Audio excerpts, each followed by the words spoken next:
صح انتوا كنتوا مع بعض في قعدنا سويسرا؟ في سويسرا 8 شهور وبتاع، مكسرين الدنيا طبعا. يعني. كان كابتن ابراهيم جاب جون في ريال مدريد في الشامبيونز ابراهيم ليج. جاب جون في ريال مدريد. اه حسام حسن جاب 4 اجوان في سيلتيك جلاسكو. يا خبر تخيل ابيض. احنا سيلتيك جلاسكو بيلعب فرقه اسمها نيو شاتل اه في سويسرا، ملعب اصلا كله 12000، اه وبنكسب 5-1 وحسام حسن يجيب 4. ابراهيم طلع زعلان تعس- عشان ما جابش جول. لا والله بجد يا نهار اسود.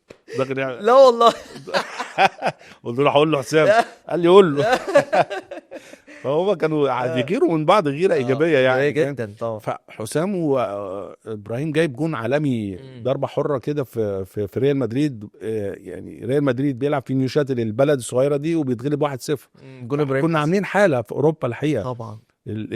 اعتقد كانت سنه 92، اه وحسام حاجة جاله جديدة. اوفر رسمي من سبورتنج لشبونه، اه طبعا. اوفر رسمي للنادي. فقال لك طب ابراهيم. اه انا لسه كنت اقول لك كده، مش هروح من غير ابراهيم اكيد. اه